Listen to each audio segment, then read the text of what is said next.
everybody, it's Chad from Speedlock. I'm Stick. Today we're out here at Big Hill Pond. I got my kids with me. They're over there playing on the fire tower. You can see them out there. But anyway, we just kind of took the day to get out and spend some time outside, and brought my tarp, set up my tarp a little bit, just played with it a little bit more, and you know, just enjoying the day out. But while I was out, I wanted to take a minute and just talk about trekking poles. Now, trekking poles was something when I first started backpacking that I didn't really think that I would need. I really, thought about it like I don't really want to spend money on a stick to help me walk when I could just walk through the forest and pick one up and use it, for free. Also, too, I was thinking, well, I'm not an old person. I don't need to haul around on a stick. But anyway, as I kind of got into it a little bit more, kind of got more involved with backpacking as a whole, I realized that there were more benefits to using a trekking pole than just necessarily, just walking or whatever. Some of the benefits, including the trekking pole, is, well, naturally it does help you walk. It assists you in walking. It assists you in getting over real narrow areas. If you're walking through a creek or something, it helps you hold your balance. It just kind of helps you hold your balance on small log bridges or whatever. Also, it does things like helps me, if you buy a shelter that uses trekking poles to set up, you can save weight by not carrying tent poles because you use your trekking poles, which that's what I did with my tarp a while ago. I used my trekking poles to set it up. And another cool thing I could do with it is what I'm doing with it right now, and that's actually using it to film me doing this video. I got my stick pick attached to the end of it, so just kind of helping me do the video here. But anyway, trekking poles are, they're pretty worthy, I think. They've got their place definitely in backpacking. And for me, I found that I enjoy them. I like to have them. So anyway, just kind of talk about poles. When I first started, like I said, I was kind of not sure about it. So one day while I was walking through Walmart, I came across the outdoor product Speedlock poles. They were 13 bucks a piece, so I figured, why not, I'll get one. I got one, and I probably put about 270 miles on a pair that I had. And I mean, for 13 bucks, they held my nice figure up quite well. I was pleased with them. But as they kind of started getting wore out, and I bought my Lunar Duo, which does use trekking poles solely to set up, I realized that I needed some more trekking poles. Now, just to tell you, I really wanted to get the Gossamer Gear LT4 trekking poles, but I was a little bit impatient and didn't want to wait, so I went ahead and got some other poles that I'd been kind of wanting for a while. Now, the poles that I got are these poles here.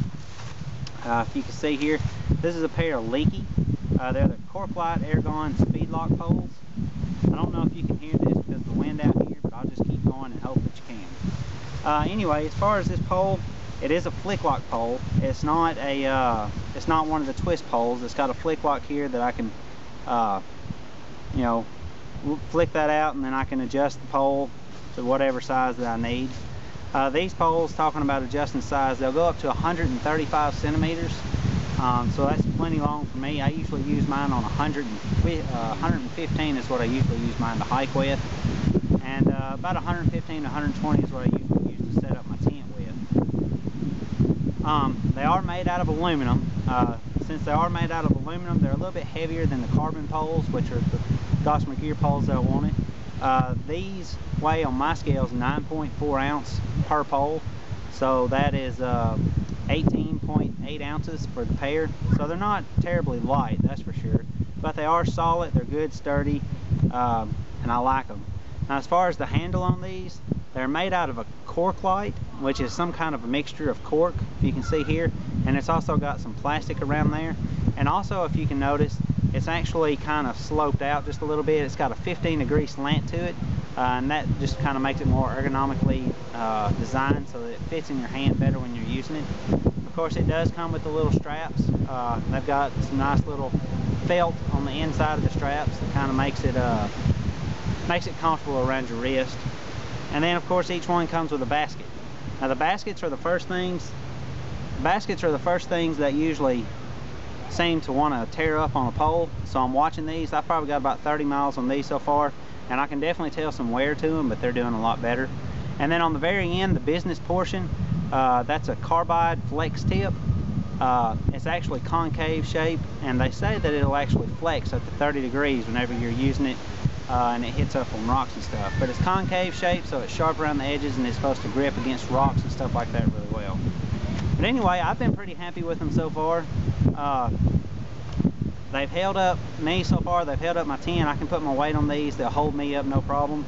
So I'm pretty happy with them. Now granted, they were more expensive than the outdoor product poles. The outdoor product poles, like I say, was $26 a pair, whereas these retail for $120 a pair. The Gossamer Gear LT4s that I want to get retail for I think $165 a pair. So you can see as you move on up, they get a little bit more pricey, but that's expected. But anyway, that's the Leki CorkLite Aergon Speedlock poles. If you have any questions or anything, just leave a comment or a question at the bottom of the post, and I'll do my best to get back to you. Appreciate you for watching and hanging out, and until next time, see you later.